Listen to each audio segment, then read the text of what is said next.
Well, I'm taking a trip over to Harrison Township, their township offices, to talk to Township Clerk Adam Witt.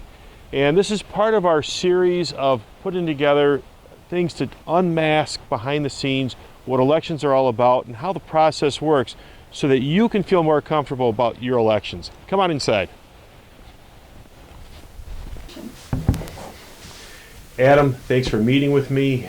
As you know, at the county clerk's office, we're trying to put together a series of election integrity issues, kind of bring back the veil of what people know about elections. And because Harrison Township is the home of Selfridge, we want to talk a little bit about how military people might get their absentee ballots or how they vote. Mm-hmm. So why don't you go through that process so that the public kind of knows and understands what's happening. Sure.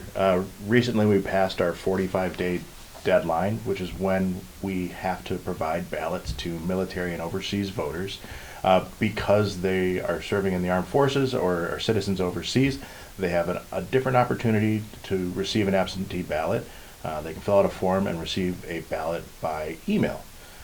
So it gives them a little more time. We don't get it delayed in the post office trying to find a forward base or something like that. So we make sure that they can get their ballot and get it back to us to vote. So it's just if they're overseas. If you're down in, let's say, Alabama, you couldn't request the same thing. An active duty military person can request the ballot regardless of where they're located. Okay. A citizen is only allowed to do it if they're overseas in a foreign country. In a foreign country. Okay, that's good to know because I'm sure if somebody's going to see this video, they're going to think, oh, I'm going to be in Florida. Let's get it. Florida's different, but it's not a different country. So I see you got some things here. They look like ballots, but they're not. I can tell that they're not. Yeah, these are what are called our MOVE ballots, or our military and overseas voter ballots. And there's something that's generated that is an exact duplicate of a regular ballot. Yeah, sure. Mm-hmm. That allows them to vote it and return it to us so that we make sure that their vote is counted. Is this a PDF they receive? Yeah, they have a choice of how they want to receive it. So there's a couple different options. They can either receive it by email, fax, regular mail.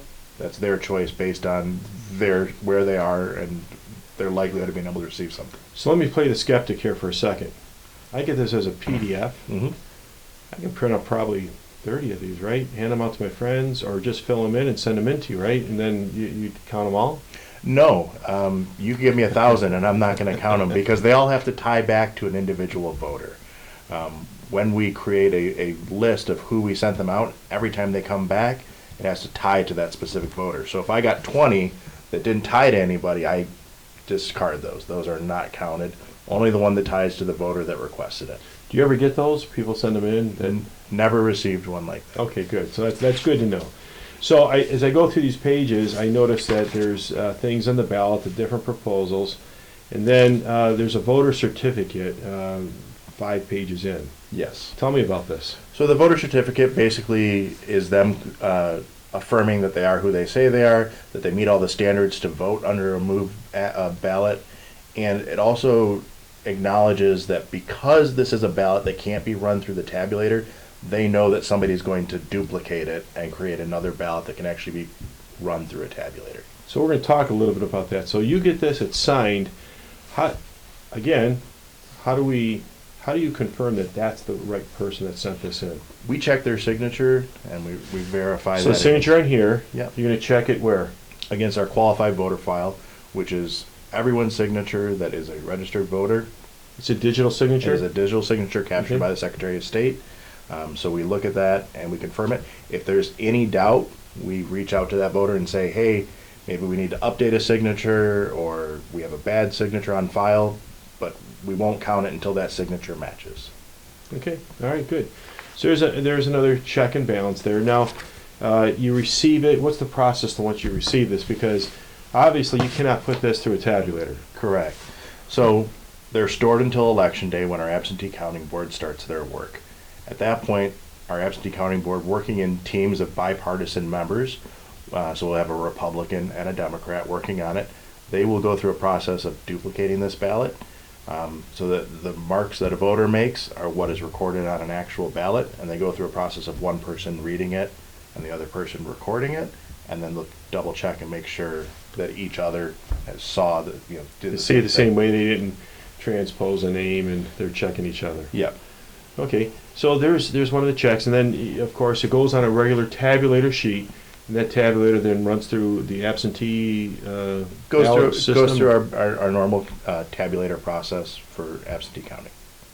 Well, that's great, Adam. I appreciate, because I think I would say the average person doesn't understand these type of ballots and how they work, or if they see it, they're not sure where they're coming from. They're thinking that maybe they're being, if you don't know, you don't know, right? Yeah, and these are, they're a fraction of our vote total, but they're an important tool for our military to be able to make sure that their vote still counts.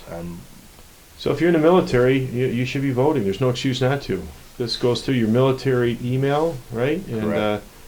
well, that's great. And that's a great part of keeping our country what it is, keeping elections safe.